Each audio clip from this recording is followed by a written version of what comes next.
misaotranao jeso malalo satrizao fotona mamizao ianaranay antongotrao izahay izay mpianatrao koa mitenenare jeso malalo izahay iaino tsaranao ka irate niavy aminao itoetrabetsakao amponaya koa mitenenare jeso malalo izahay iaino tsaranao ka irate niavy aminao itoetrabetsakao amponaya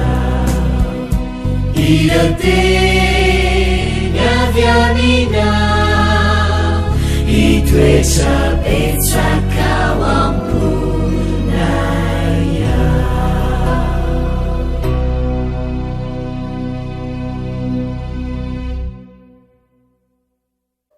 Salama tompoko, ankafaliana sy ankaravona indray no ianana aminao amin'ity fotoana fianarana ten'Andriamanitra ity.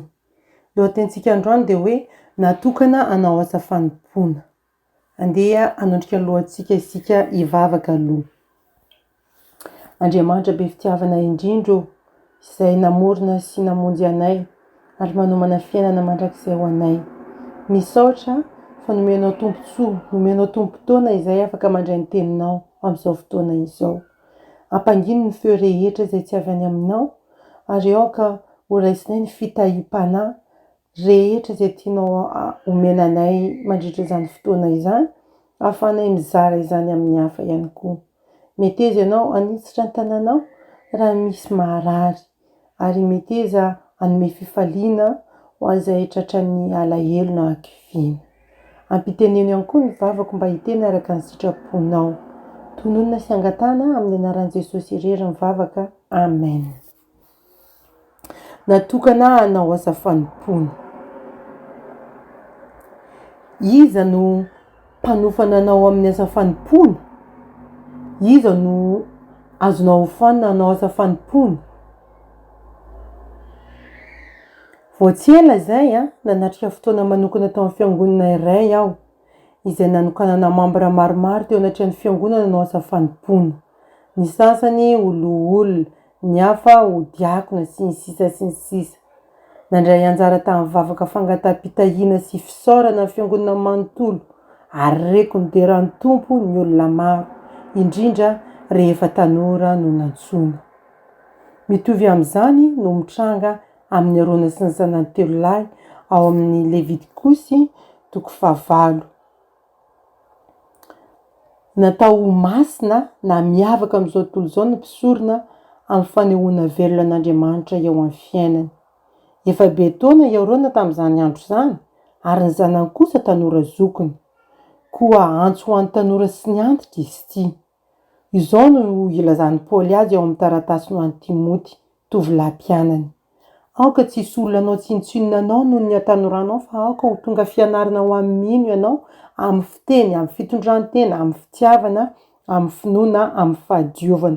Ao amin'ny Timoty 1:4-12 no misy izany andalan-teny izany. Manaitra tokoa ny fanazavan'ny Levitikosy 9:2-20 manao hoe dia nentona nanatona koa ny ondry lahy anankiray dia ny ondry lahy fanokanana ary Arona sy ny zanany dia nametraka ny tanany tamin'ny lohan'ny ondry lahy dia novonoiny ary nangalany Mosesy ny raka natentiny teo amin'ny tendrony ravitsofiny Arona ankavanana sy tamin'ny ankibe tanany ankavanana ary tamin'ny ankibe tongony ankavanana. Ary nentina nanatona koa ny zanaky Arona ka notetenany Mosesy ny rà ny tendrony ravitsofiny ankavanana sy ny ankibe tanany ankavanana ary ny ankibe tongony ankavanana. Ary ny rà sisa dia natopo Mosesy mandidina tamin'ny lafin'ny alitara. Ary nalainy ny ofany sy ny saborany dia ny safidroroany sy ny lahatiny lehibe sy ny voany roa mba amin'ny fonomboany ary ny sorony ankavanana. Ny atao hoe mpisorony masina ao amin'ny lafiny rehetra zany no nazavainy atao amin'io Levitikosy 7:22-25 io. Zany hoe tian'Andriamanitra hitandriny am'izay enony izy ireo, iaino ny tenin'Andriamanitra isan'andro, zay le sofina ny tetenany, hanao ny mariny, hanao fiainam-pakatoavana anazy, zay le anki-betanany, ary anaraka ny diany, hanao ny asany, hijoro amin'ny fahamarinana na mifanohitra amin'ny kolotsaina aza izany, zay le anki-be tongotra. Fomba hafa nentina nanondrona an' Jesosy koa ireo rehetra ireo, izay niaina tsara tamin'ny fahatanterana araka ireo sitrapon'Andriamanitra ireo. Aza kiva avy hatrany ianao satria hoe tsy hatratra velivelo io filamatra io ka ho mpisorona masina ao am-piangonan'Andriamanitra. Mario ny zava-mitranga ao amin'ny Levitikosy 7. Nianatra lesona lehibe iarona sy ny zanany dia lesona tsy maintsy ianaran'ny pastora ankehitriny koa. Ny asa fanompoana dia fanetrehantena. Tsy maintsy nosasana ny mpisorona, tsy nahazo nanasa ny tenany izy araka ny 9 tao amin'ny Levitikosy 9 io. Tsy maintsy nampiakanjona izy ireo, tsy nahazo nampiakanjo ny tenany izy ny 9 Tsy maintsy nosorona dilily izy ireo, tsy nahazo nanositra ny tenany izy 12. Tsy maintsy natentina teo aminy raha, tsy nahazo nanao izany tamin'ny tenany izy ireo ny 12 Nampianatra azy ireo iantetra amin'Andriamanitra izany rehetra izany mba hahomby azany amin'ny asa fanompoana.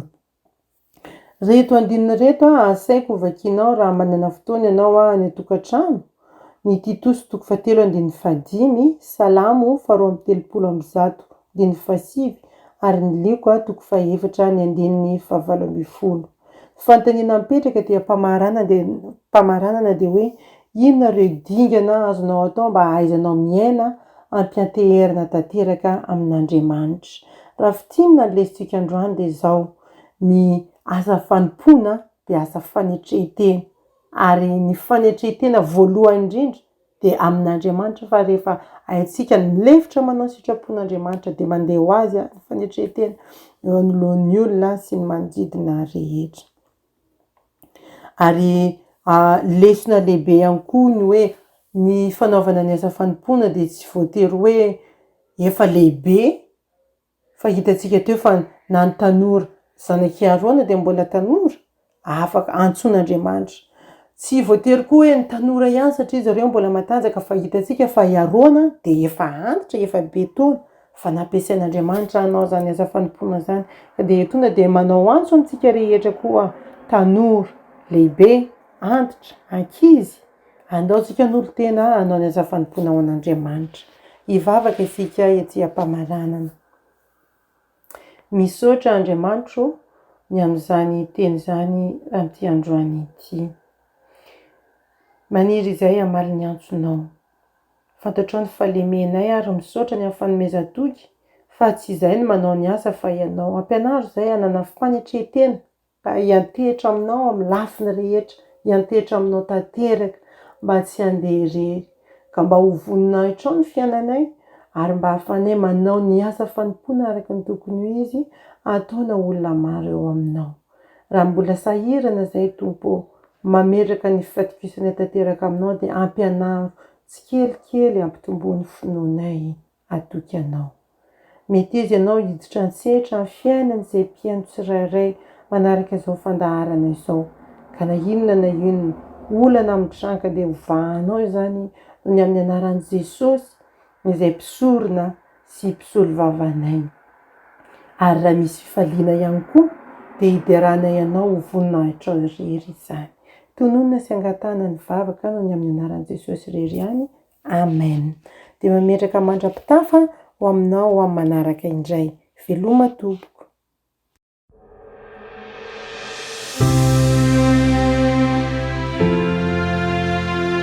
Mianatra eo an-tongotra Jesosy isan'andro.